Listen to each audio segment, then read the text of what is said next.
श्री कृष्ण बलराम का मथुरागमन। श्री सुखदेव जी कहते हैं, भगवान श्री कृष्ण और बलराम जी ने अक्रूर जी का भली भांति सम्मान किया। वे आराम से पलंग पर बैठ गए। उन्होंने मार्ग में जो जो अभिलाषाएं की थी वो सब पूरी हो गई। परीक्षित, लक्ष्मी के आश्रय स्थान भगवान श्री कृष्ण के प्रसन्न होने पर ऐसी कौन सी वस्तु है जो प्राप्त नहीं हो सकती। फिर भी भगवान के परम प्रेमी भक्तजन किसी भी वस्तु की कामना नहीं करते। देवकी नंदन भगवान श्री कृष्ण ने सायंकाल का भोजन करने के बाद अक्रूर जी के पास जाकर अपने स्वजन संबंधियों के साथ कंस के व्यवहार और उसके अगले कार्यक्रम के संबंध में पूछा। भगवान श्री कृष्ण ने कहा, चाचा जी, आपका हृदय बड़ा शुद्ध है। आपको यात्रा में कोई कष्ट तो नहीं हुआ? स्वागत है। मैं आपकी मंगल कामना करता हूँ। मथुरा के हमारे आत्मीय सहृदय कुटुंबी और तथा अन्य संबंधी सब कुशल और स्वस्थ है न? हमारा नाम मात्र का मामा कंस तो हमारे कुल के लिए एक भयंकर व्याधि है। जब तक उसकी बढ़ती हो रही है तब तक हम अपने वंश वालों और अपने बाल बच्चों का कुशल मंगल क्या पूछें। चाचा जी, हमारे लिए यह बड़े खेद की बात है कि मेरे ही कारण मेरे निरपराध और सदाचारी माता पिता को अनेकों प्रकार की यातनाएं झेलनी पड़ी, तरह तरह के कष्ट उठाने पड़े, और तो क्या कहूँ, मेरे ही कारण उन्हें हथकड़ी बेड़ी से जकड़कर जेल में डाल दिया गया तथा मेरे ही कारण उनके बच्चे भी मार डाले गए। मैं बहुत दिनों से चाहता था कि आप लोगों में से किसी न किसी का दर्शन हो। यह बड़े सौभाग्य की बात है कि आज मेरी यह अभिलाषा पूरी हो गई। सौम्य स्वभाव चाचा जी, अब आप कृपा करके यह बतलाइए कि आपका शुभ आगमन किस निमित्त से हुआ। श्री सुखदेव जी कहते हैं, परीक्षित, जब भगवान श्री कृष्ण ने अक्रूर जी से इस प्रकार प्रश्न किया तब उन्होंने बतलाया कि कंस ने तो सभी यदुवंशियों के से घोर बेर ठान रखा है। वह वसुदेव जी को मार डालने का भी उद्यम कर चुका है। अक्रूर जी ने कंस का संदेश और जिस उद्देश्य से उसने स्वयं अक्रूर जी को दूत बनाकर भेजा था और नारद जी ने जिस प्रकार वसुदेव के घर श्री कृष्ण के जन्म लेने का वृतांत उसको बता दिया था, तो सब कह सुनाया। अक्रूर जी की यह बात सुनकर विपक्षी शत्रुओं का दमन करने वाले भगवान श्री कृष्ण और बलराम जी हंसने लगे और इसके बाद उन्होंने अपने पिता नंद जी को कंस की आज्ञा सुना दी। तब नंद बाबा ने सब गोपों को आज्ञा दी कि सारा गोरस एकत्र करो, भेंट की सामग्री ले लो और छकड़े जोड़ो। कल प्रातःकाल ही हम सब मथुरा की यात्रा करेंगे और वहां चलकर राजा कंस को गोरस देंगे। वहां एक बहुत बड़ा उत्सव हो रहा है, उसे देखने के लिए देश की सारी प्रजा इकट्ठी हो रही है। हम लोग भी उसे देखेंगे। नंद बाबा ने गांव के कोतवाल के द्वारा यह घोषणा सारे ब्रज में करवा दी। परीक्षित, जब गोपियों ने सुना कि हमारे मनमोहन श्याम सुंदर और गौर सुंदर बलराम जी को मथुरा ले जाने के लिए अक्रूर जी ब्रज में आए हैं, तब उनके हृदय में बड़ी व्यथा हुई। वे व्याकुल हो गई। भगवान श्री कृष्ण के मथुरा जाने की बात सुनते ही बहुतों के हृदय में ऐसी जलन हुई कि गर्म सांस चलने लगी। मुख कमल कुमला गया और बहुतों की ऐसी दशा हुई कि इस प्रकार अचेत हो गई कि उन्हें खिसकी हुई ओढ़नी, गिरते हुए कंगन, ढीले हुए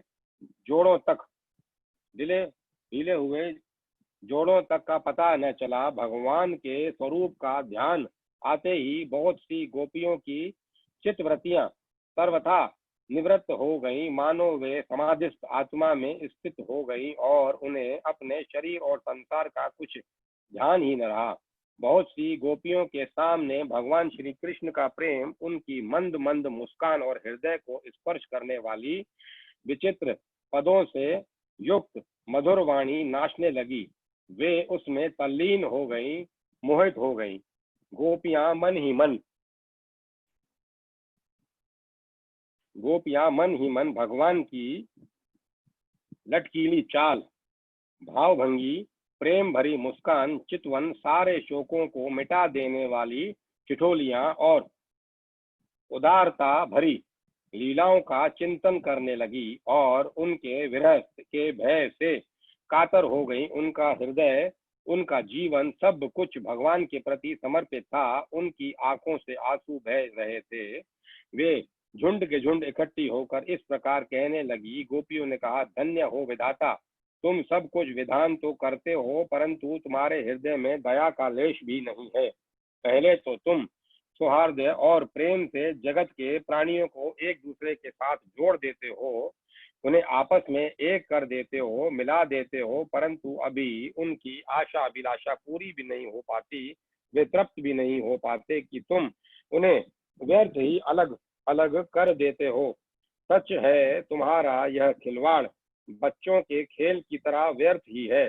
यह कितने दुख की बात है विधाता, तुमने पहले हमें प्रेम का विवरण करने वाले श्याम सुंदर का मुख कमल दिखलाया। कितना सुंदर है वह, काले काले घुंघराले बाल कपोलों पर झलक रहे हैं, मरकत मणि से चिकने सुस्निग्ध कपोल और तोते की चोंच सी सुंदर नासिका तथा अधरों पर मंद मंद मुस्कान की सुंदर रेखा, जो सारे शोकों को तत्क्षण भगा देती है। विधाता, तुमने एक बार तो हमें वह परम सुंदर मुख कमल दिखाया और अब उसे ही हमारी आंखों से ओझल कर रहे हो। सचमुच तुम्हारी यह करतूत बहुत ही अनुचित है। हम जानती हैं इसमें अक्रूर का दोष नहीं है, यह तो साफ तुम्हारी क्रूरता है। वास्तव में तुम ही अक्रूर के नाम से यहाँ आए हो और अपनी ही दी हुई आंखें तुम हमसे मूर्ख की भांति छीन रहे हो। इनके द्वारा हम श्याम सुंदर के एक एक अंगों में तुम्हारी सृष्टि का संपूर्ण सौंदर्य निहारती रहती हैं। विधाता, तुम्हें ऐसा नहीं चाहिए, ऐसा नहीं चाहिए। अहो नंद नंदन, श्याम सुंदर को भी नए नए लोगों से नेह लगाने की चाट पड़ गई है। देखो तो सही, इनका सौहार्द, इनका प्रेम एक क्षण में ही कहाँ चला गया। हम तो अपने घर द्वार, स्वजन संबंधी, पति पुत्र आदि को छोड़कर इनकी दासी बनी और इन्हीं के लिए आज हमारा हृदय शोकातुर हो रहा है, परंतु ये ऐसे हैं कि हमारी ओर देखते तक नहीं। आज की रात का प्रातः काल मथुरा की स्त्रियों के लिए निश्चय ही बड़ा मंगलमय होगा। आज उनकी बहुत दिनों की अभिलाषा अवश्य ही पूरी हो जाएगी, जब हमारे ब्रजराज श्याम सुंदर अपनी तिरछी चितवन और मंद मंद मुस्कान से युक्त मुखारविंद का मादक मधु वितरण करते हुए मथुरापुरी में प्रवेश करेंगे। तब वे उसका पान करके धन्य धन्य हो जाएंगी। यद्यपि हमारे श्याम सुंदर धैर्यवान होने के साथ ही नंद बाबा आदि गुरुजनों की आज्ञा में रहते हैं, तथापि मथुरा की युवतियां अपने मधु के समान मधुर वचनों से इनका चित्त बरबस अपनी ओर खींच लेंगी और वे उनकी सलज मुस्कान और विलासपूर्ण भावभंगी से वहीं रम जाएंगे। फिर हम गवार ग्वालिनों के पास वे लौटकर क्यों आने लगे। धन्य है आज हमारे श्याम सुंदर का दर्शन आपके मथुरा के दाशार्य, भोज, अंधक और वृषिवंशी यादवों के नेत्र अवश्य ही परमानंद का साक्षात्कार करेंगे। आज उनके यहाँ महान उत्सव होगा। साथ ही जो लोग यहाँ से मथुरा जाते हुए रमा रमण, गुण सागर, नट नागर, देवकी नंदन, श्याम सुंदर का मार्ग में दर्शन करेंगे, वे भी निहाल हो जाएंगे। देखो सही, यह अक्रूर कितना निठुर, कितना हृदयहीन है। इधर तो हम गोपियां इतनी दुखित हो रही हैं और यह हमारे परम प्रियतम नंद दुलारे श्याम सुंदर को हमारी आंखों से ओझल करके बहुत दूर ले जाना चाहता है और दो बात कहकर हमें धीरज भी नहीं बंधाता, आश्वासन भी नहीं देता। सचमुच ऐसे अत्यंत क्रूर पुरुष का अक्रूर नाम नहीं होना चाहिए था। सखी, हमारे यह श्याम सुंदर भी तो कम निठुर नहीं है। देखो देखो, वे भी रथ पर बैठ गए और मत वाले गोपगण छकड़ों द्वारा उनके साथ साथ जाने के लिए कितनी जल्दी मचा रहे हैं। सचमुच ये मूर्ख हैं और हमारे बड़े बूढ़े, उन्होंने तो इन लोगों की जल्दबाजी देखकर अपेक्षा उपेक्षा कर दी कि जाओ, जो मन में आओ करो। हम अब हम क्या करें, आज विधाता सर्वथा हमारे प्रतिकूल चेष्टा कर रहा है। चलो, हम स्वयं ही चलकर अपने प्राण प्यारे श्याम सुंदर को रोकेंगी। कुल के बड़े बूढ़े और बंधुजन हमारा हमारा क्या कर लेंगे। अरे सखी, हम आधे क्षण के लिए भी प्राण वल्लभ नंद नंदन का संग छोड़ने में असमर्थ थी। आज हमारे दुर्भाग्य ने हमारे सामने इनका वियोग उपस्थित करके हमारे चित्त को विनिष्ट विनष्ट और व्याकुल कर दिया है। सखियों, जिनकी प्रेम भरी मनोहर मुस्कान, रहस्य की मीठी मीठी बातें, विलासपूर्ण चितवन और प्रेमा लिंगन से हमने रास लीला की वे रात्रियां जो कुछ विशाल थी, एक क्षण के समान बिता दी थी। अब भला उनके बिना हम उन्हीं की दी हुई अपार विरह व्यथा का पार कैसे पाएंगी। एक दिन की नहीं, प्रतिदिन की बात है। सायंकाल में प्रतिदिन वे ग्वाल बालों से घिरे हुए बलराम जी के साथ वन से गौ में चरा कर लौटते हैं। उनकी काली काली घुंघराली अलकें और गले के पुष्पहार गौओं के खुर की रज से ढके रहते हैं। वे बांसुरी बजाते हुए अपनी मंद मंद मुस्कान और तिरछी चितवन से देख देख कर हमारे हृदय को भेद डालते हैं। उनके बिना भला हम कैसे जी सकेंगी। श्री सुखदेव जी कहते हैं, परीक्षित, गोपियां वाणी से तो इस प्रकार कह रही थी, परंतु उनका एक एक मनोभाव भगवान श्री कृष्ण का स्पर्श उनका आलिंगन कर रहा था। वे विरह की संभावना से अत्यंत व्याकुल हो गई और लाज छोड़कर हे गोविंद, हे दामोदर, हे माधव, इस प्रकार ऊंची आवाज से पुकार पुकार कर सुललित स्वर से रोने लगी।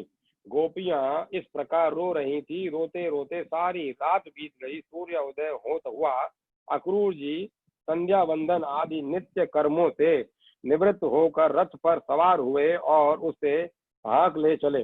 नंद बाबा आदि गोपों ने भी दूध, दही, मक्खन, घी आदि से भरे मटके और भेंट की कुछ बहुत सी सामग्रियां ले ली और वे छकड़ों पर चढ़कर उनके पीछे पीछे चले।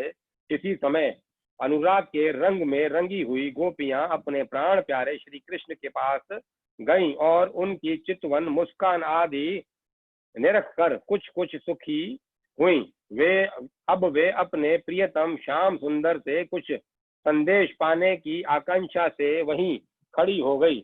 यदुवंश शिरोमणि भगवान श्री कृष्ण ने देखा कि मेरे मथुरा जाने से गोपियों के हृदय में बड़ी जलन हो रही है, वे संतप्त हो रही हैं। तब उन्होंने दूत के द्वारा मैं आऊंगा यह प्रेम संदेश भेजकर उन्हें धीरज बंधाया। गोपियों को तब तक रथ की ध्वजा और पहियों से उड़ती हुई धूल दिखती रही। तब तक उनके शरीर चित्र लिखित से वहीं ज्यों के त्यों खड़े रहे, परंतु उन्होंने अपना चित्त तो मनमोहन प्राण वल्लभ श्री कृष्ण के साथ ही भेज दिया था। अभी उनके मन में आशा थी कि शायद श्री कृष्ण कुछ दूर जाकर लौट आए, परंतु जब नहीं लौटे तब वे निराश हो गईं और अपने अपने घर चली आई।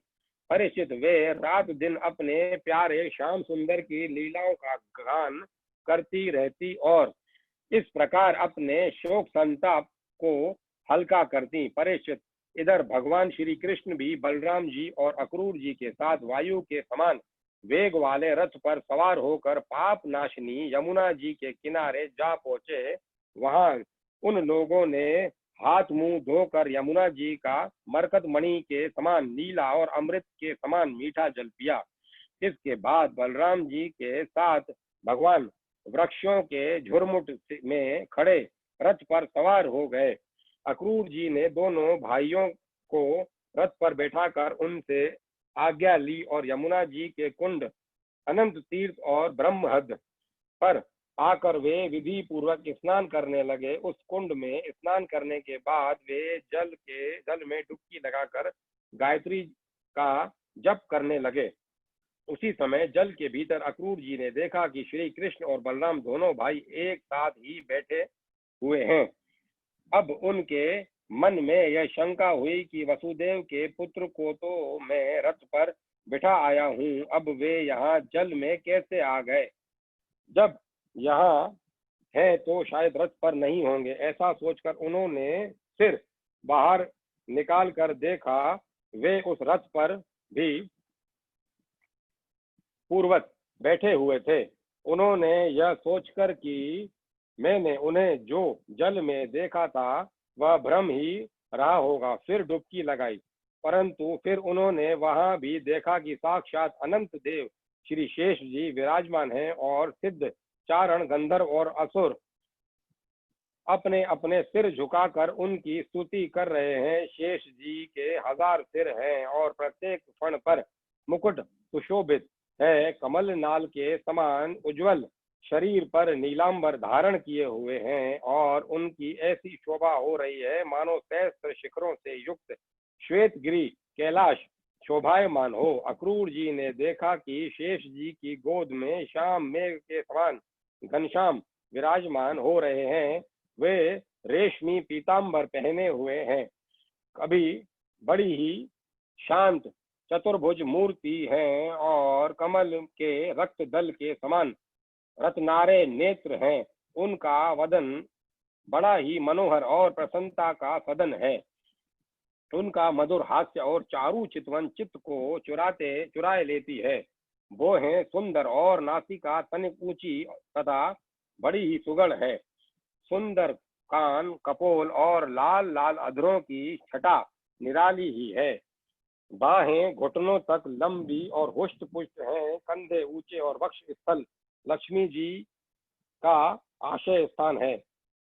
शंख के समान उतार चढ़ाव वाले सुडोल गला, गहरी नाभि और त्रिवली युक्त उदर पीपल के पत्ते के समान शोभायमान है। स्थूल कटी प्रदेश और नितंब हाथी की सूंड के समान जांघें, सुंदर घुटने और पिंडलियां हैं। एड़ी के ऊपर की गांठें उभरी हुई हैं और लाल लाल नखों से दिव्य ज्योतिर्मय किरणें फैल रही हैं। चरण कमल की अंगुलियां और अंगूठे नई और कोमल पखड़ियों के समान सुशोभित हैं। अत्यंत बहुमूल्य मणियों से जड़ा हुआ मुकुट, कड़े, बाजूबंद करधनी, हार, नुपुर और कुंडलों से तथा यज्ञोपवीत से वह दिव्य मूर्ति अलंकृत हो रही है। एक हाथ में पद्म शोभा पा रहा है और शेष 3 हाथ में शंख चक्र और गदा।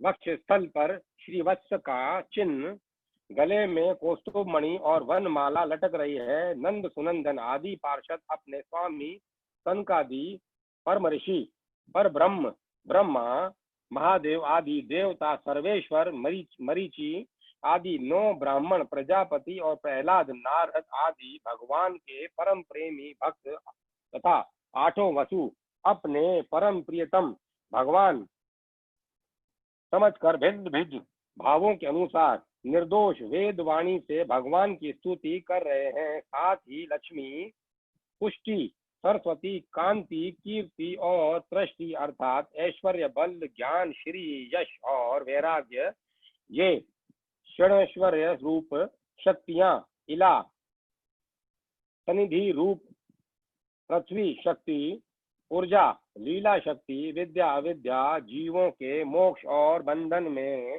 कारण रूपा अहिरंग शक्ति, हादिनी, तन्वित, अंतरंगा शक्ति और माया आदि शक्तियां मूर्तिमान होकर उनकी सेवा कर रही हैं। भगवान की यह झांकी निरख कर अक्रूर जी का हृदय परमानंद से लबालब भर गया। उन्हें परम भक्ति प्राप्त हो गई। सारा शरीर हर्षावेश से पुलकित हो गया। प्रेम भाव का उद्रेक होने से उनके नेत्र आंसुओं से भर गए। अब अक्रूर जी ने अपना साहस बटोर कर भगवान के चरणों में सिर रखकर प्रणाम किया और वे उनके उसके बाद हाथ जोड़कर बड़ी सावधानी से धीरे धीरे गदगद स्वर से भगवान की स्तुति करने लगे।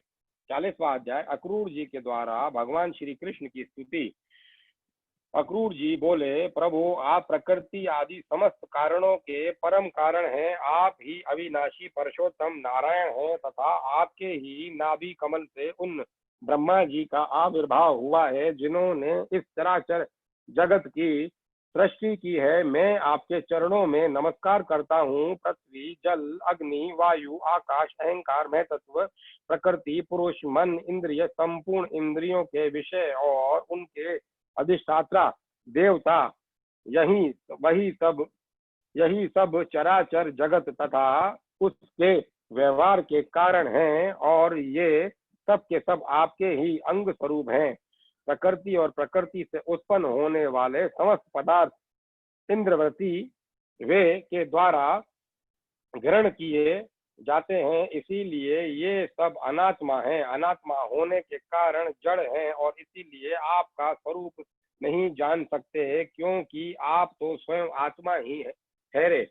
ब्रह्मा जी अवश्य ही आपके स्वरूप हैं, परंतु वे प्रकृति के गुण रज से युक्त हैं, इसीलिए वे भी आपकी प्रकृति का और उसके गुणों से परे का स्वरूप नहीं जानते। साधु योगी स्वयं अपने अंतःकरण में स्थित अंतर्यामी के रूप में समस्त भूत भौतिक पदार्थों में व्याप्त परमात्मा के रूप में और सूर्य, चंद्र, अग्नि आदि देवमंडल के में स्थित इंद्र देवता के रूप में साक्षात आपकी ही उपासना करते हैं। बहुत से कर्मकांडी ब्राह्मण कर्म मार्ग का उपदेश करने वाले त्रिय विद्या के द्वारा जो आपके इंद्र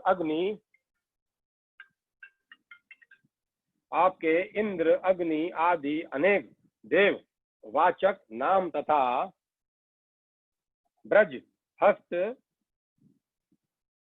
सप्तऋषि आदि अनेक रूप बतलाती है। बड़े बड़े यज्ञ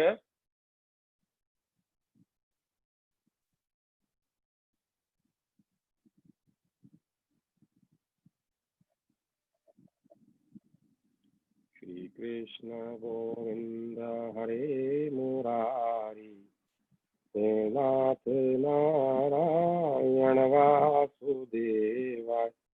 श्री कृष्ण गोविंद हरे मुरारी, हे नाथ नारायण वासुदेवा।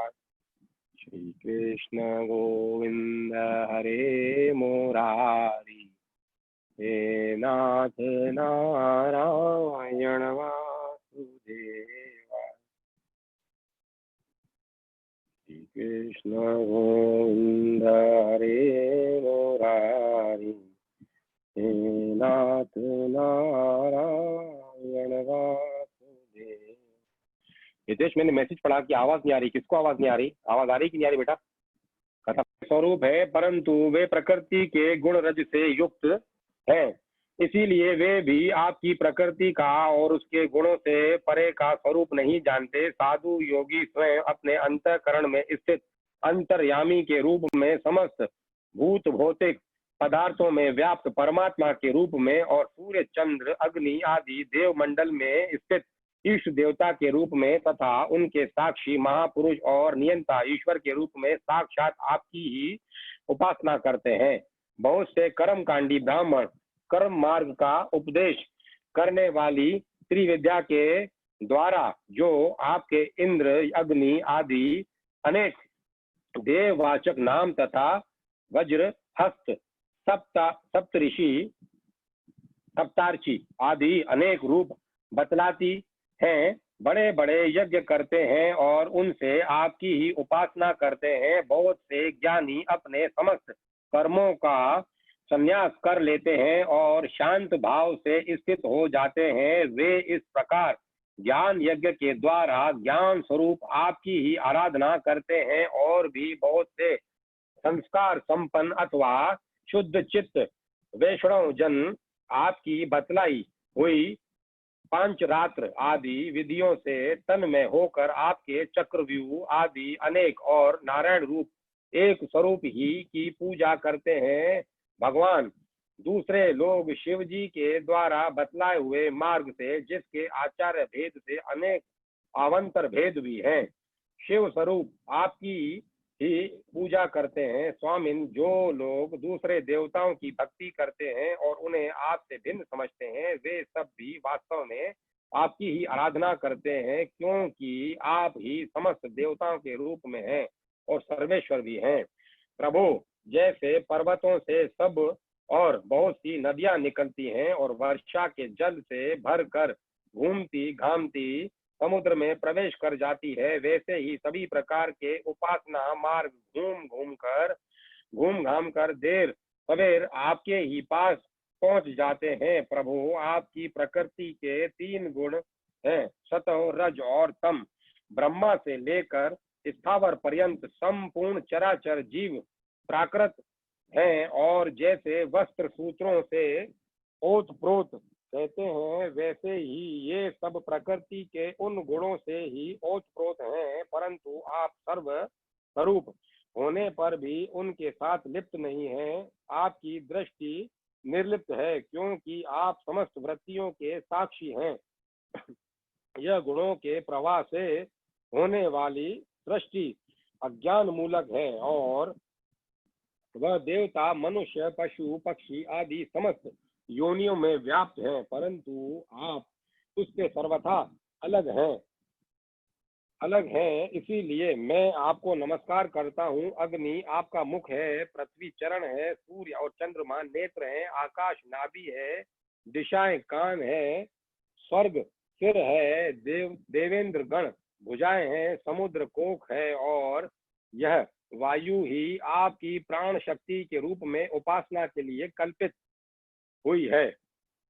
वृक्ष और औषधियां रोम है, मेघ सिर के केश हैं, पर्वत आपके अस्थि समूह और नख हैं, दिन और रात पलकों का खुलना और मिचना है, प्रजापति जनेन्द्रिय हैं, और वृष्टि ही आपका वीर्य है। अविनाशी भगवान, जैसे जल में बहुत से जलचर जीव और गुलर के फूलों के में नन्हे नन्हे कीट रहते हैं, उसी प्रकार उपासना के लिए स्वीकृत आपके मनोमय पुरुष रूप में अनेक प्रकार के जीव जंतुओं से भरे हुए लोक और उनके लोकपाल कल्पित किए गए हैं। प्रभु, आप क्रीड़ा करने के लिए पृथ्वी पर जो जो रूप धारण करते हैं, वे सब अवतार लोगों के शोक मोह को धो बहा देते हैं, और फिर सब लोग बड़े आनंद से आपके निर्मल यश का गान करते हैं।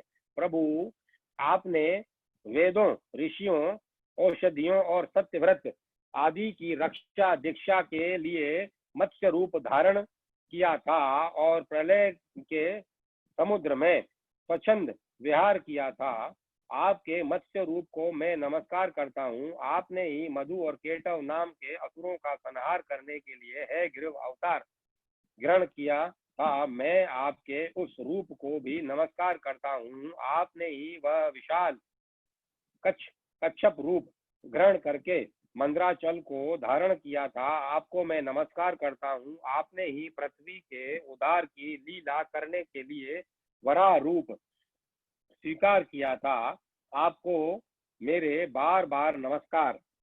प्रहलाद जैसे साधु जनों का भेदभाव मिटाने वाले प्रभु, आपके इस अलौकिक नरसिंह रूप को मैं नमस्कार करता हूँ। आपने वामन रूप धारण करके अपने पगों से 3 लोक नाप लिए थे। आपको मैं नमस्कार करता हूँ। धर्म का उल्लंघन करने वाले घमंडी क्षत्रियों के मन का छेदन कर देने के लिए आपने भृगुपति परशुराम रूप ग्रहण किया था। मैं आपके उस रूप को नमस्कार करता हूँ। रावण का नाश करने के लिए आपने रघुवंश में भगवान राम के रूप में अवतार ग्रहण किया था। मैं आपको नमस्कार करता हूँ। वैष्णव जनों और यदुवंशियों का पालन पोषण करने के लिए आपने ही अपने को वासुदेव, संकर्षण, प्रद्युम्न और अनिरुद्ध इस चतुर्व्यूह के रूप में प्रकट किया है। मैं आपको बार बार नमस्कार करता हूँ। दैत्य और दानवों को मोहित करने के लिए आप शुद्ध अहिंसा मार्ग के प्रवर्तक बुद्ध का रूप ग्रहण करेंगे। मैं आपको नमस्कार करता हूँ। और पृथ्वी के क्षत्रिय जब मलेच्छ प्राय हो जाएंगे तब उनका नाश करने के लिए आप ही कल्कि के रूप में अवतरण होंगे। मैं आपको नमस्कार करता हूँ भगवान। ये सब के सब जीव आपकी माया से मोहित हो रहे हैं और इस मोह के कारण ही यह मैं हूँ और यह मेरा है इस झूठे दुराग्रह में फंस कर कर्म के मार्ग में भटक रहे हैं। अरे स्वामी, इसी प्रकार मैं भी स्वप्न में दिखने वाले पदार्थों के समान झूठे देह गेह पति पत्नी पुत्र और धन स्वजन आदि को सत्य समझकर इन्हीं के मोह में फंस रहा हूँ और भटक रहा हूँ। मेरी मूर्खता तो देखिए प्रभु, मैंने अनित्य वस्तुओं को नित्य, अनात्मा को आत्मा और दूसरों को सुख समझ लिया। भला इस उल्टी बुद्धि की भी कोई सीमा है? इस प्रकार अज्ञानवश सांसारिक सुख दुख आदि द्वंद्वों में ही रम गया और यह बात बिल्कुल भूल गया कि आप ही हमारे सच्चे प्यारे हैं। जैसे कोई अनजान मनुष्य जल के लिए तालाब पर जाए और उसे उसी से पैदा हुए सिवार आदि घासों से ढका देकर ऐसा समझ ले कि यहाँ जल ही जल नहीं है तथा सूर्य की किरणों के में झूठ मूठ प्रतीत होने वाले जल के लिए मृग तृष्णा की और दौड़ पड़े, वैसे ही मैं अपनी ही माया से छिपे रहने के कारण आपको छोड़कर विषयों में सुख की आशा से भटक रहा हूँ। मैं अविनाशी अक्षर वस्तु के ज्ञान से रहित हूँ। इसी से मेरे मन में अनेक वस्तुओं की कामना और उनके लिए कर्म करने के संकल्प उठते ही रहते हैं। इसके अतिरिक्त ये इंद्रियां भी जो बड़ी प्रबल और दुर्दमनीय है, मन को मत मत कर बलपूर्वक इधर उधर घसीट ले जाती हैं। इसीलिए इस मन को मैं रोक नहीं पाता। इस प्रकार भटकता हुआ मैं आपके उन चरण कमलों की छत्र छाया में आ पहुंचा हूँ जो दुष्टों के लिए दुर्लभ है। मेरे स्वामी, इसे भी मैं आपका कृपा प्रसाद ही मानता हूँ, क्योंकि पद्मनाभ जब जीव के संसार से मुक्त होने का समय आता है तब सत्पुरुषों की उपासना से निवृत्त चित्त वृत्ति आपसे आप में चलती है। प्रभु, आप केवल विज्ञान स्वरूप हैं और विज्ञान घन हैं। जितनी भी प्रतीतियां होती हैं, जितनी भी वृत्तियां हैं, उन सब के आप ही कारण और अधिष्ठान हैं। जीव के रूप में एवं जीवों के सुख दुख आदि में निमित्त काल कर्म स्वभाव तथा प्रकृति के रूप में भी आप ही हैं तथा आप ही उन सब के नियंता भी हैं। आपकी शक्तियां अनंत हैं, जो आप स्वयं ब्रह्मा आप स्वयं ब्रह्म हैं। मैं आपको नमस्कार करता हूँ प्रभु। आप ही वासुदेव, आप ही समस्त जीवों के आश्रय संकर्षण हैं तथा आप ही बुद्धि और मन के अधिष्ठाता देवता ऋषिकेश, प्रद्युम्न और अनिरुद्ध हैं। मैं आपको बार बार नमस्कार करता हूँ प्रभु। आप मुझे शरणागत की रक्षा कीजिए। 41वां अध्याय श्री कृष्ण का मथुरा में प्रवेश। श्री सुखदेव जी कहते हैं, अक्रूर जी इस प्रकार स्तुति कर रहे थे। उन्हें भगवान श्री कृष्ण ने जल में अपनी दिव्य रूप के दर्शन कराए और फिर उसे छिपा लिया। ठीक वैसे ही जैसे कोई नट अभिनय में कोई रूप दिखाकर फिर उसे पर्दे की ओट में छिपा दे। जब अक्रूर जी ने देखा कि भगवान का यह दिव्य रूप अंतर ध्यान हो गया, तब वे जल से बाहर निकल आए और फिर जल्दी जल्दी सारे आवश्यक कर्म समाप्त करके रथ पर चले आए। उस समय वे बहुत ही विस्मित हो रहे थे। भगवान श्री कृष्ण ने उनसे पूछा, चाचा जी, आपने पृथ्वी, आकाश या जल में कोई अद्भुत वस्तु देखी है क्या? क्योंकि आपकी आकृति देखने में ऐसा ही जान पड़ता है। अक्रूर जी ने कहा, प्रभु, पृथ्वी, आकाश या जल में सारे जगत में जितनी भी अद्भुत पदार्थ हैं वे सब आप में ही हैं, क्योंकि आप विश्व रूप हैं। जब मैं आपको ही देख रहा हूँ तब ऐसी कौन सी अद्भुत वस्तु रह जाती है जो मैंने न देखी हो। भगवान, जितनी भी अद्भुत वस्तुएं हैं वे पृथ्वी में हो या जल अथवा आकाश में, सब की सब जिनमें हैं उन्हीं आपको मैं देख रहा हूँ। फिर भला मैंने यहाँ अद्भुत वस्तु कौन सी देखी? गांधनी नंदन अक्रूर जी ने यह कहकर रथ हाँक दिया और भगवान श्री कृष्ण तथा बलराम जी को लेकर दिन ढलते ढलते वे मथुरापुरी जा पहुंचे। परिचित मार्ग में स्थान स्थान पर गांवों के लोग मिलने के लिए आते और भगवान श्री कृष्ण और बलराम जी को देखकर आनंद मग्न हो जाते। वे एक टक उनकी ओर देखने लगते, अपनी दृष्टि हटा न पाते। नंद बाबा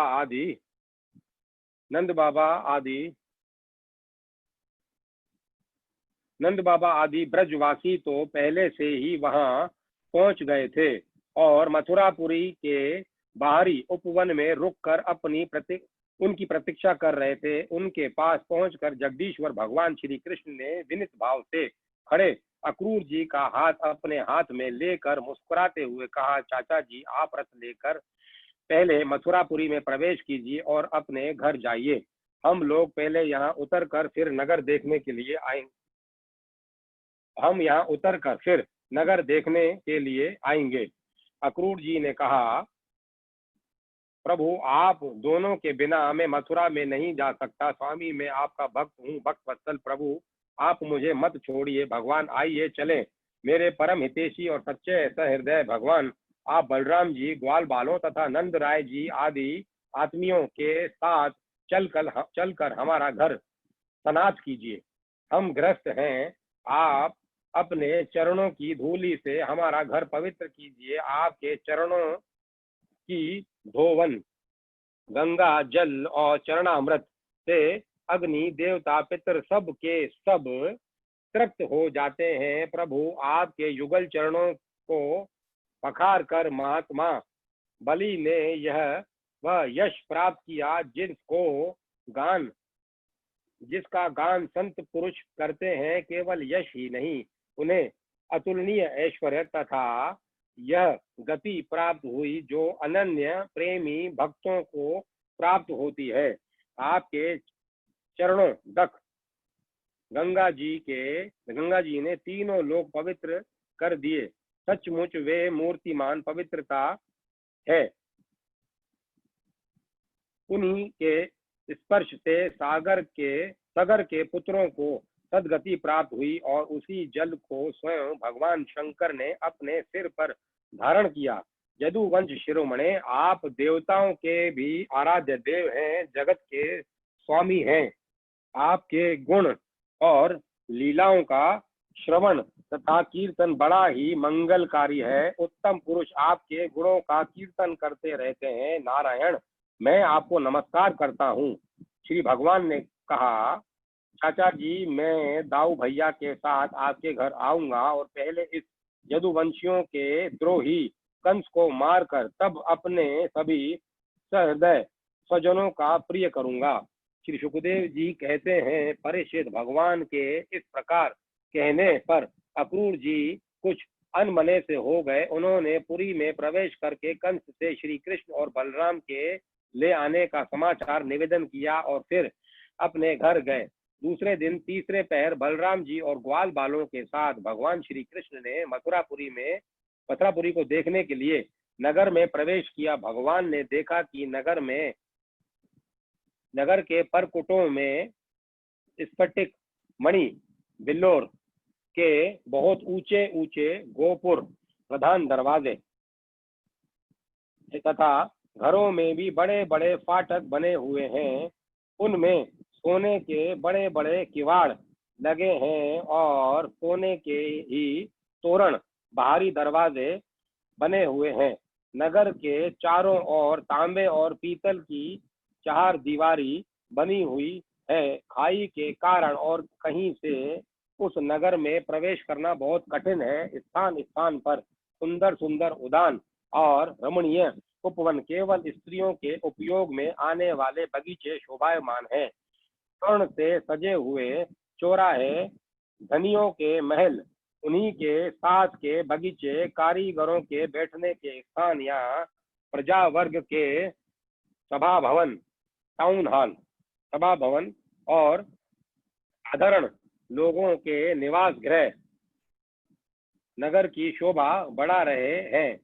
वैदुर्य, हीरे, स्फटिक, बिल्लोर, नीलम, मूंगे, मोती और पन्ने आदि से जड़े हुए छज्जे, चबूतरे, झरोखे एवं फर्श आदि जगमगा रहे हैं। उन पर बैठे हुए कबूतर, मोर आदि पक्षी भांति भांति के भांति भांति के बोली बोल रहे हैं। सड़क, बाजार, गली और चौराहों पर खूब छिड़काव किया गया है। स्थान स्थान पर फूलों के गजरे, ज्वारे, जौ के अंकुर, खिल और चावल बिखरे हुए हैं। घरों के दरवाजों पर दही और चंदन आदि से चर्चित जल से भरे हुए कलश रखे हैं और वे फूल, दीपक, नई नई कोपलें, फल सहित केले और सुपारी के वृक्ष, छोटी छोटी झंडियों और रेशमी वस्त्रों से भली भांति सजाए हुए हैं। परिचित, वसुदेव नंदन भगवान श्री कृष्ण और बलराम जी ने ग्वाल बालों के साथ राजपथ से मथुरा नगरी में प्रवेश किया। उस समय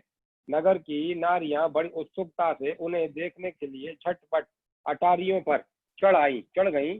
किसी किसी ने जल्दी के कारण अपने वस्त्र और गहने उल्टे पहन लिए।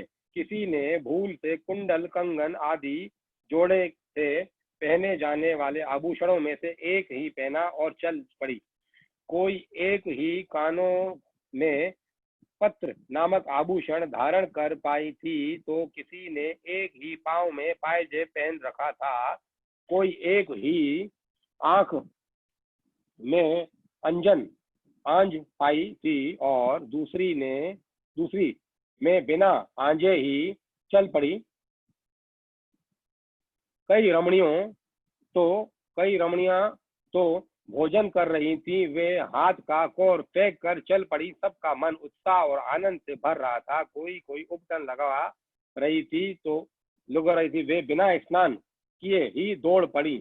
जो सो रही थी वे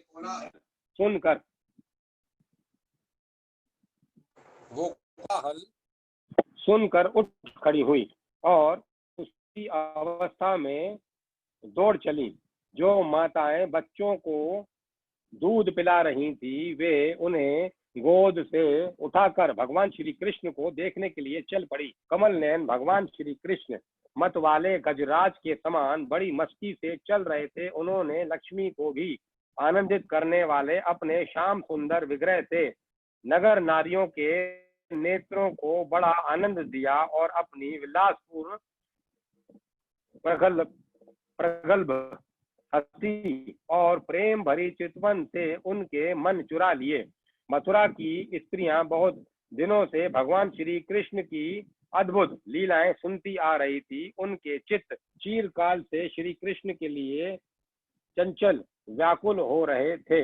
आज उन्हें देखा। भगवान श्री कृष्ण ने भी अपनी प्रेम भरी चितवन और मंद मुस्कान की सुधा से सींचकर उनका सम्मान किया। परिचित, उन स्त्रियों ने नेत्र के द्वारा भगवान को अपने हृदय में ले जाकर उनके आनंदमय स्वरूप का आलिंगन किया। उनका शरीर पुलकित हो गया और बहुत दिनों की विरह व्याधि शांत हो गई।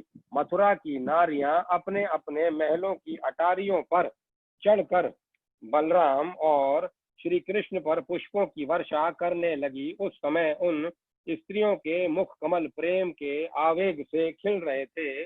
ब्राह्मण, क्षत्रिय और वैश्यों ने स्थान स्थान पर दही, अक्षत, जल से भरे पात्र, फूलों के हार, चंदन और भेंट की सामग्रियों से आनंद मग्न होकर भगवान श्री कृष्ण और बलराम जी की पूजा की। भगवान को देखकर सभी पुरवासी आपस में कहने लगे, धन्य है, गोपियों ने ऐसी कौन सी महान तपस्या की है जिसके कारण वे मनुष्य मात्र को परमानंद देने वाले इन दोनों मनोहर किशोरों को देखती रहती हैं। इसी समय भगवान श्री कृष्ण ने देखा कि एक धोबी जो कपड़े रंगने का भी काम करता था उनकी ओर आ रहा है। भगवान श्री कृष्ण ने उससे धुले हुए उत्तम उत्तम कपड़े मांगे। भगवान ने कहा, भाई तुम हमें ऐसे वस्त्र दो जो हमारे शरीर में पूरे पूरे आ जाएं। वास्तव में हम लोग उन वस्त्रों के अधिकारी हैं।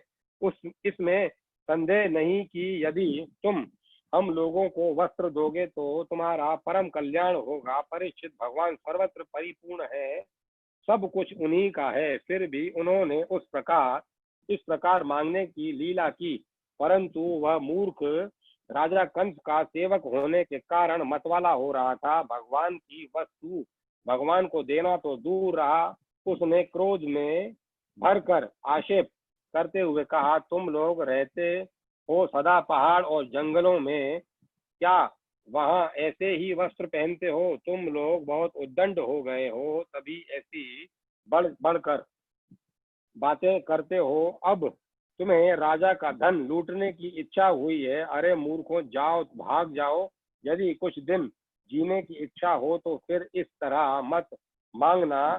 राज कर्मचारी तुम्हारे जैसे कुचलों को कैद कर लेते हैं, मार डालते हैं और जो कुछ उनके पास होता है छीन लेते हैं।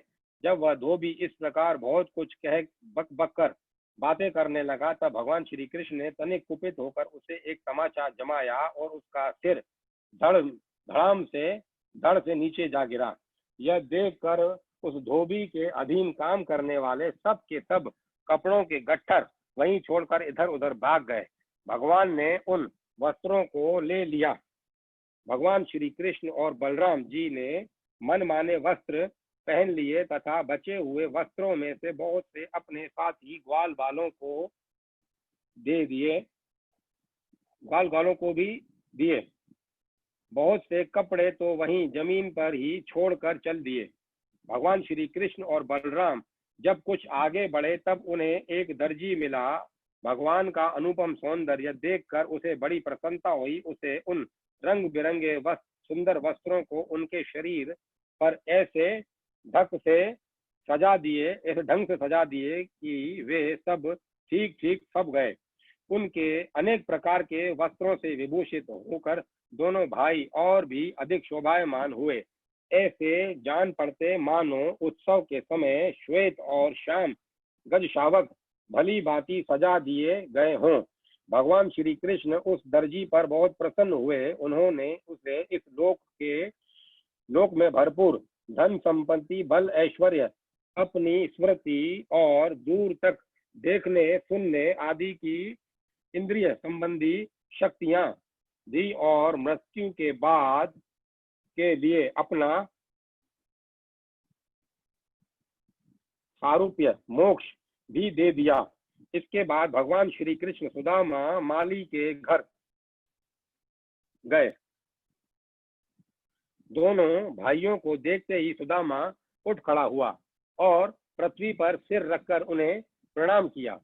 फिर उनको आसन पर बिठाकर उनके पांव पखारे, हाथ धुलाए और तदंतर ग्वालों के सहित सबकी फूलों के हार, पान, चंदन आदि सामग्री से विधि पूर्वक पूजा की। इसके पश्चात उसने प्रार्थना की, प्रभु आप दोनों के शुभागमन से हमारा जन्म सफल हो गया, हमारा कुल पवित्र हो गया। आज हम पितृ, ऋषि और देवताओं के ऋण से मुक्त हो गए। वे हम पर परम संतुष्ट हैं। आप दोनों संपूर्ण जगत के परम कारण हैं। आप संसार के अभ्युदय, उन्नति और निश्चय मोक्ष के लिए ही इस पृथ्वी पर अपने ज्ञान, बल आदि अंशों के साथ अवतीर्ण हुए हैं। यद्यपि आप प्रेम करने वालों से ही प्रेम करते हैं, भजन करने वालों को ही भजते हैं, फिर भी आपकी दृष्टि में विषमता नहीं है, क्योंकि आप सारे जगत के परम सहृदय और आत्मा हैं। आप समस्त प्राणी और पदार्थों के स्वरूप में स्थित हैं। मैं आपका दास हूँ। आप दोनों मुझे आज्ञा दीजिए कि मैं आप लोगों की क्या सेवा करूं। भगवान, जीव पर आपका यह बहुत बड़ा अनुग्रह है, पूर्ण कृपा प्रसाद है कि आप इसे उसे आज्ञा देकर किसी कार्य में नियुक्त करते हैं। राजेंद्र, सुदामा माली ने इस प्रकार प्रार्थना करने के बाद भगवान का अभिप्राय जानकर बड़े प्रेम और आनंद से भरकर अत्यंत सुंदर सुंदर तथा सुगंधित पुष्पों के गुथे हुए हार उन्हें पहनाए। जब ग्वाल बाल और बलराम जी के साथ भगवान श्री कृष्ण उन सुंदर सुंदर मालाओं से अलंकृत हो चुके, तब उन वरदायक प्रभु ने प्रसन्न होकर विनित और शरणागत सुदामा को श्रेष्ठ वर दिए। सुदामा माली ने उनसे यह वर मांगा कि प्रभु, आप ही समस्त प्राणियों के आत्मा हैं। सर्वस्वरूप आपके चरणों में मेरी अविचल भक्ति हो। आपके भक्तों से मेरा सौहार्द मैत्री का संबंध हो और समस्त प्राणियों के प्रति अहेतुक दया का भाव बना रहे। भगवान श्री कृष्ण ने सुदामा को उसके मांगे हुए वर तो दिए ही, ऐसी लक्ष्मी भी दी जो वंश परंपरा के साथ साथ बढ़ती जाए और साथ ही बल, आयु, कीर्ति तथा कांति का भी वरदान दिया। इसके बाद भगवान श्री कृष्ण बलराम जी के साथ वहां से विदा हुए। 42वां अध्याय, कुब्जा पर कृपा, धनुष भंग और कंस की घबराहट। श्री सुखदेव जी कहते हैं, परीक्षित, इसके बाद भगवान श्री कृष्ण अब अपनी मंडली के साथ राजमार्ग से आगे बढ़े। तब उन्होंने एक युवती स्त्री को देखा। उसका मुंह तो सुंदर था, परंतु वह शरीर से कुबड़ी थी। इसी से उसका नाम पड़ गया था कुब्जा।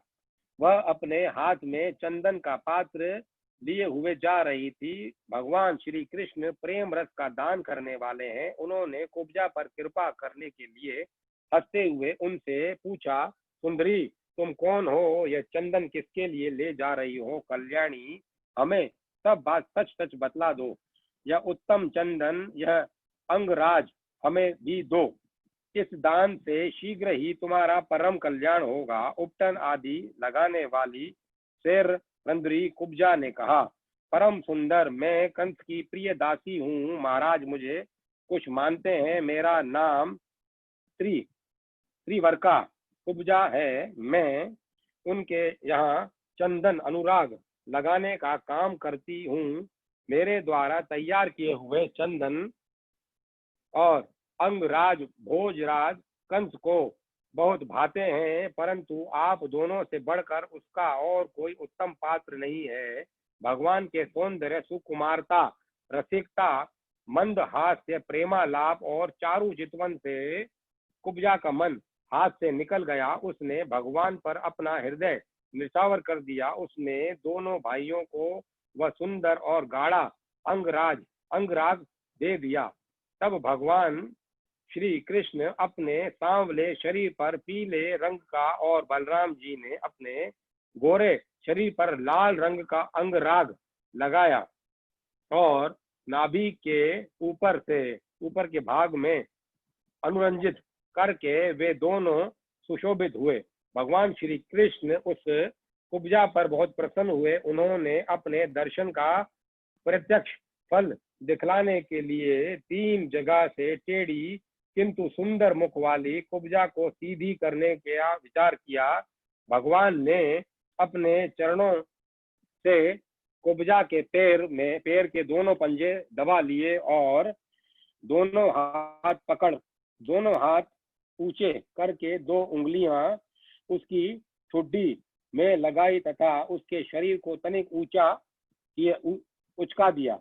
उचकाते ही उसके सारे अंग सीधे और समान हो गए। प्रेम और मुक्ति के दाता भगवान के स्पर्श से वह तत्काल विशाल नितंब तथा पिन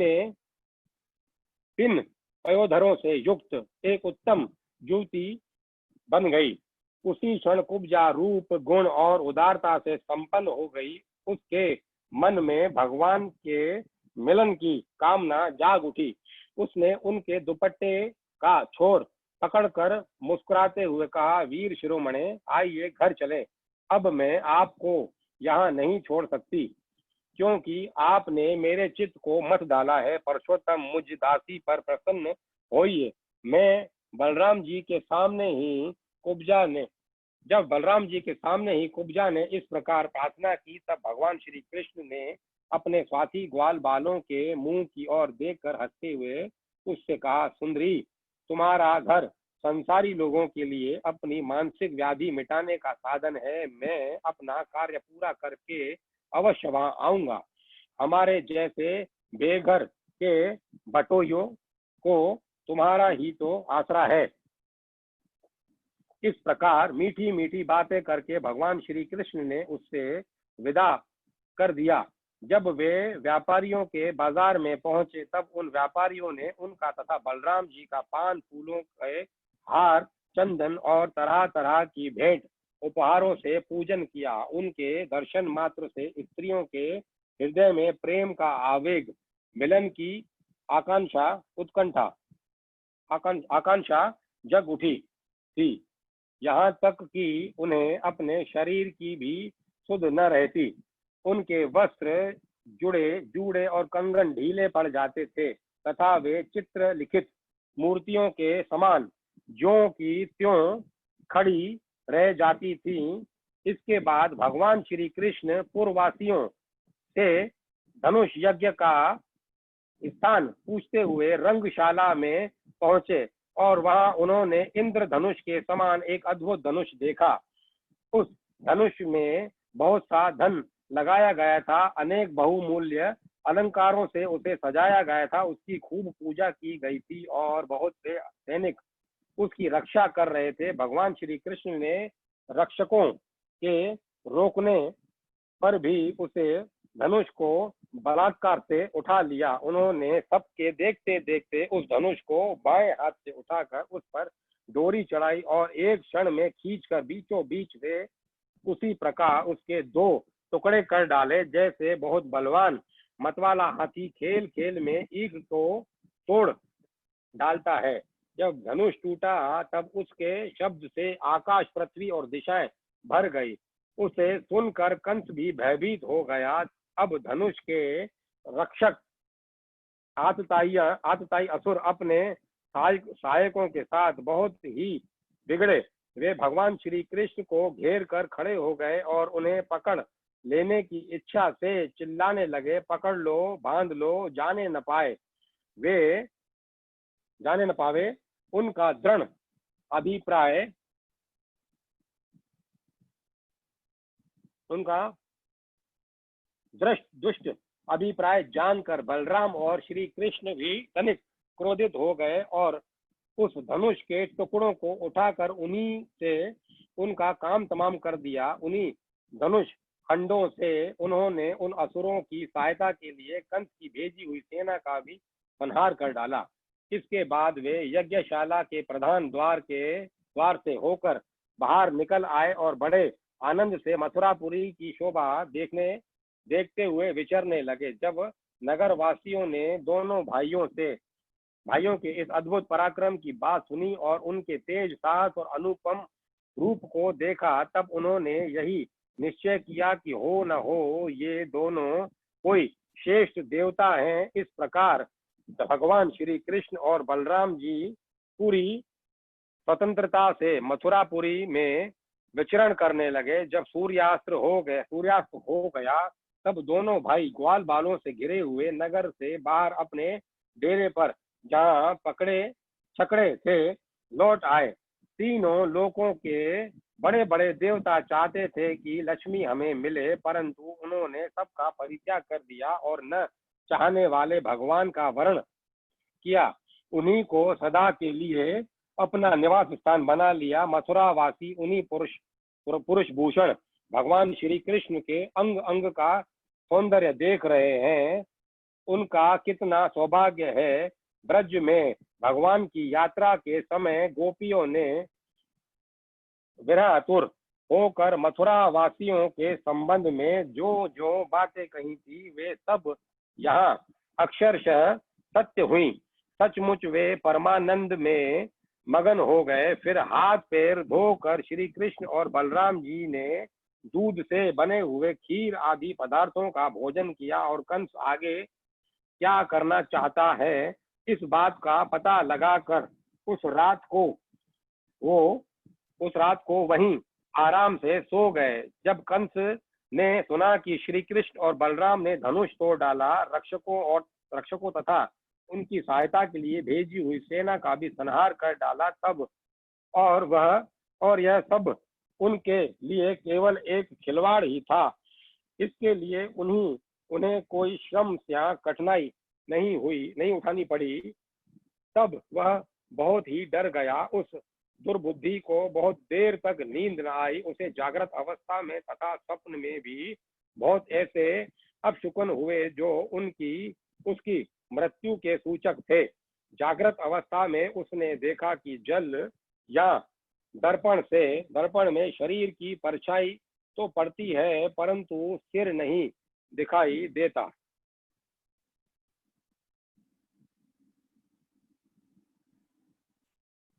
उंगलियां आदि की आड़ न होने पर भी चंद्रमा, तारे और दीपक आदि की ज्योतियां उसे दो दो दिखाई पड़ती हैं। छाया में छेद दिखाई पड़ता है और कानों में उंगलियां डालकर सुनने पर भी प्राणों का धू धू शब्द नहीं सुनाई पड़ता। वृक्ष सुनहले प्रतीत होते हैं और बालू या कीचड़ में अपने पैरों के चिन्ह नहीं दिख पड़ते। कंस ने स्वप्न अवस्था में देखा कि वह प्रेतों के गले लग रहा है, कंधे पर चढ़कर चलता है और विष खा रहा है। उसका सारा शरीर तेल से तर है, गले में जपा कुसुम अड़हुल की माला है और नग्न होकर कहीं जा रहा है। स्वप्न और जागृत अवस्था में उसने इसी प्रकार और भी बहुत से अपशकुन देखे। उनके अनेक कारण उसे बड़ी चिंता हो गई। वह मृत्यु से डर गया और उसे नींद न आई। परीक्षित, जब रात बीत गई और सूर्य नारायण पूर्व समुद्र से ऊपर उठे, तब राजा कंस ने मल क्रीड़ा दंगल का महोत्सव आरंभ कराया। राज कर्मचारियों ने रंगभूमि को भली भांति सजाया। तुरही भेरी आदि बाजे बजने लगे। लोगों के बैठने की मछ फूलों के गजरों, झाड़ियों, वस्त्र और वंदनवारों से सजा दिए गए। उन पर ब्राह्मण, क्षत्रिय आदि नागरिक तथा ग्रामवासी सब यथास्थान बैठ गए। राजा लोग भी अपने अपने निश्चित स्थान पर जा डटे। राजा कंस अपने मंत्रियों के साथ मंडलेश्वरों, छोटे छोटे राजाओं के बीच में सबसे श्रेष्ठ राज सिंहासन पर जा बैठा। इस समय भी अपशकुनों के कारण उसका चित्त घबराया हुआ था। तब पहलवानों के ताल ठोकने के साथ ही बाजे बजने लगे और गर्वीले पहलवान खूब सज धज कर अपने अपने उस्तादों के साथ अखाड़े में आ उतरे।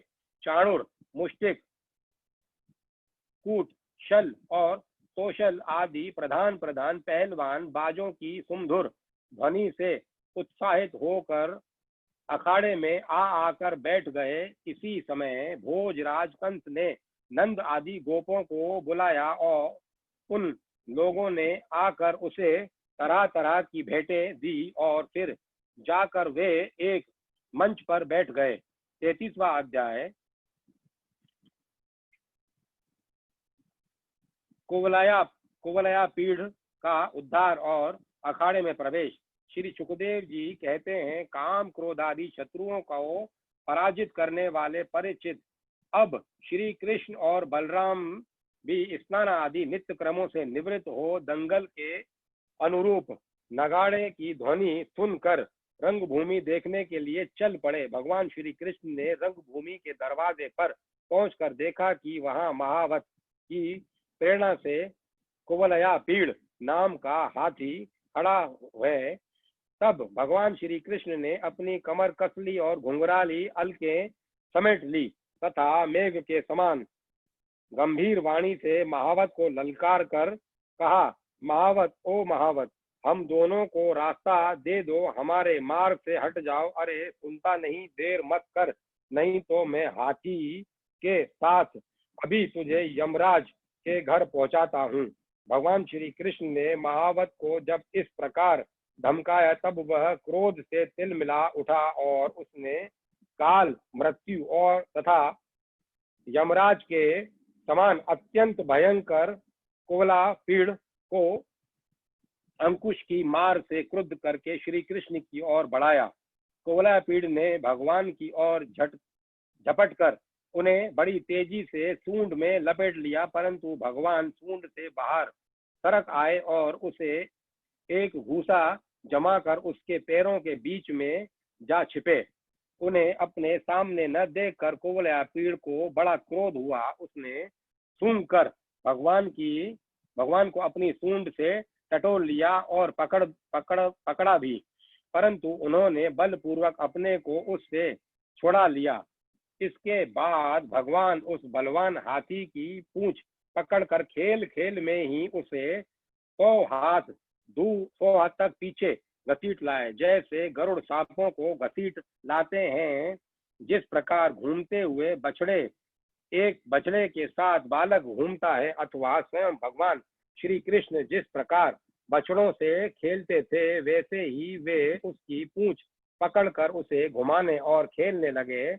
जब वह दाएं से घूमकर उनको पकड़ना चाहता तब वे बाएं आ जाते, और जब वह बाएं की ओर घूमता तब वे दाएं आ जाते। इसके बाद हाथी के सामने आकर उन्होंने उसे एक घूसा जमाया और वे उसे गिराने के लिए इस प्रकार उसके सामने से भागने लगे, मानो वह अब छू लेता है तब छू लेता है। भगवान श्री कृष्ण ने दौड़ते दौड़ते एक बार खेल खेल में ही पृथ्वी पर गिरने का अभिनय किया और झट वहां से उठकर भाग खड़े हुए। उस समय वह हाथी क्रोध से जल भुन रहा था। उसने समझा कि वे गिर पड़े और बड़े जोर से अपने दोनों दांत धरती पर मारे। तब कुवलया पीड़ का वह आक्रमण व्यर्थ ही गया। तब वह और चढ़ गया। महावतों की प्रेरणा से वह क्रुद्ध होकर भगवान श्री कृष्ण पर टूट पड़ा। भगवान मधुसूदन ने जब उसे अपनी ओर झपटते देखा तब उसके पास चले आए और अपने एक ही हाथ से उसकी सूंड पकड़कर उसे धरती पर पटक दिया। उसके गिर जाने पर भगवान ने सिंह के समान खेल ही खेल में उसे पैरों से दबाकर उसके दांत उखाड़ लिए और उन्होंने हाथी और महावतों का काम तमाम कर दिया। परीक्षित, मेरे मरे हुए हाथी को छोड़कर भगवान श्री कृष्ण ने हाथ में उसके दांत लिए ही रंगभूमि में प्रवेश किया। उस समय उनकी शोभा देखने ही योग्य थी। उनके कंधे पर हाथी का दांत रखा हुआ था। शरीर रक्त और मद की बूंदों से सुशोभित था और मुख कमल पर पसीने की बूंदें झलक रही थी। परीक्षित, भगवान श्री कृष्ण और बलराम दोनों में के ही हाथों में कुवलया पीड़ के बड़े बड़े दांत शस्त्र के रूप से सुशोभित हो रहे थे और कुछ ग्वाल बाल उनके साथ साथ चल रहे थे। इस प्रकार उन्होंने रंगभूमि में प्रवेश किया।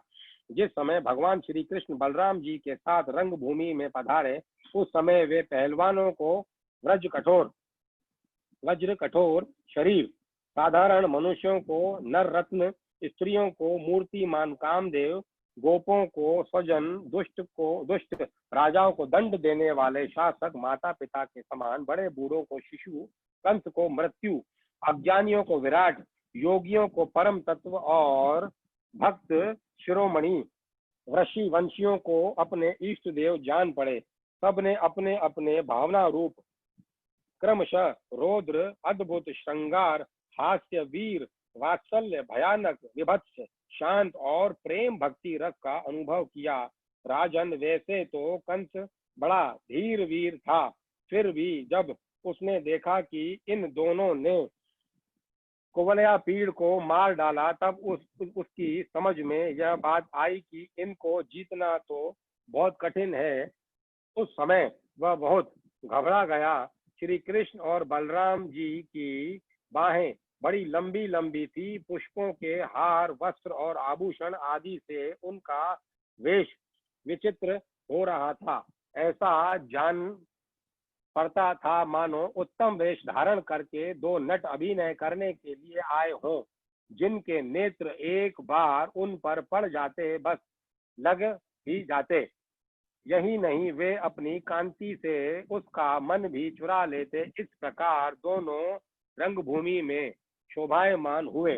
परीक्षित, मच्छों पर जितने लोग बैठे थे मंचों पर जितने लोग बैठे थे, वे मथुरा के नागरिक और राष्ट्र के जन समुदाय पुरुषोत्तम भगवान श्री कृष्ण और बलराम को देखकर इतने प्रसन्न हुए कि उनके नेत्र और मुख कमल खिल उठे, उत्कंठा से भर गए।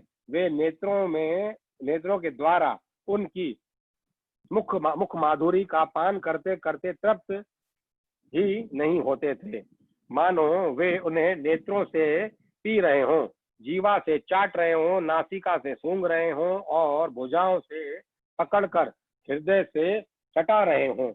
उनके सौंदर्य, गुण, माधुर्य और निर्भयता ने मानो दर्शकों को उनकी लीलाओं का स्मरण करा दिया और वे लोग आपस में उनके संबंध की देखी सुनी बातें कहने सुनने लगे।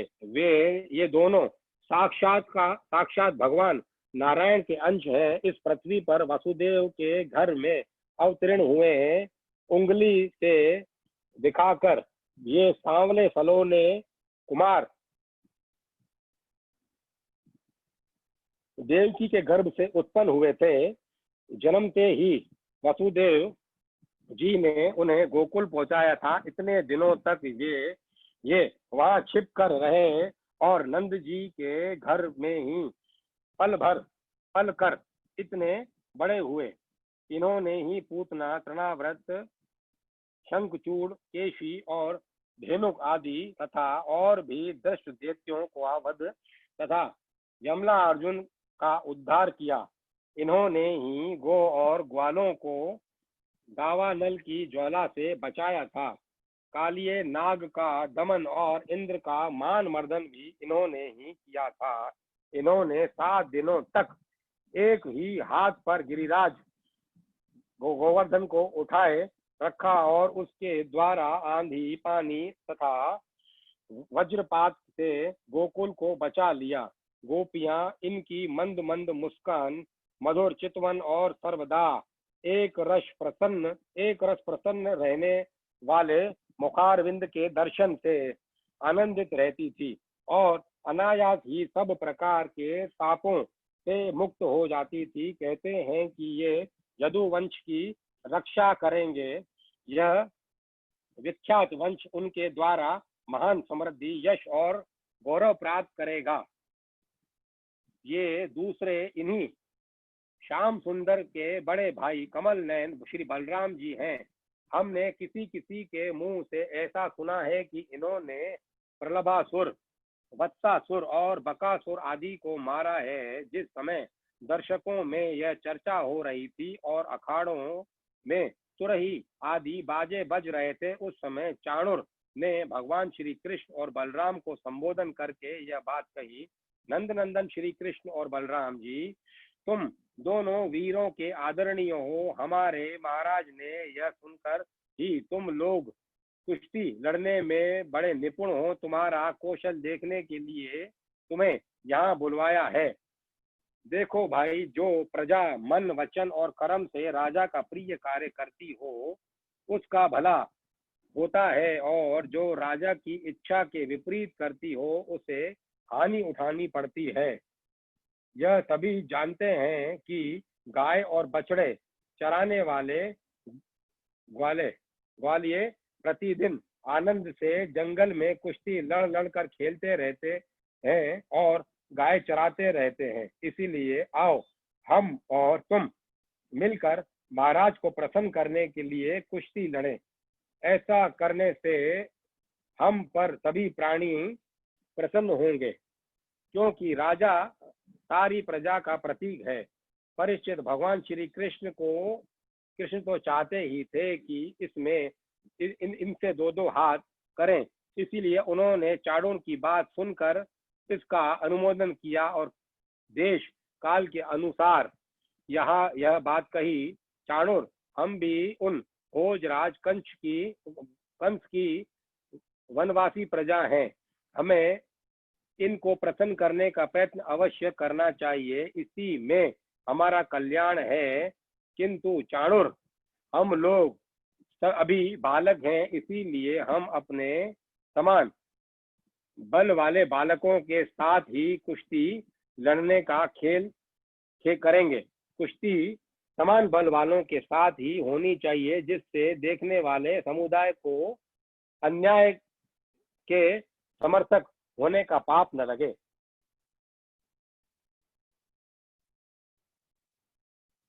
चाणूर कहते हैं, अजी, तुम और बलराम न बालक हो और न तो किशोर, तुम दोनों बलवान में श्रेष्ठ हो।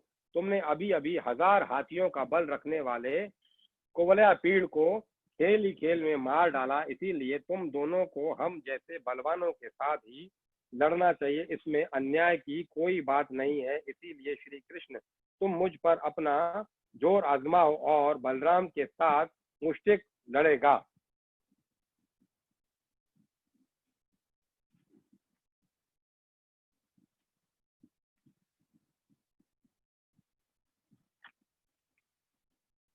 कृष्ण हरे मुरारी। 44वां अध्याय, चाणूर, मुष्टिक आदि पहलवानों का तथा कंस का उद्धार। इस कथा को अपन कल करेंगे, अभी इसको अपन विराम देते हैं।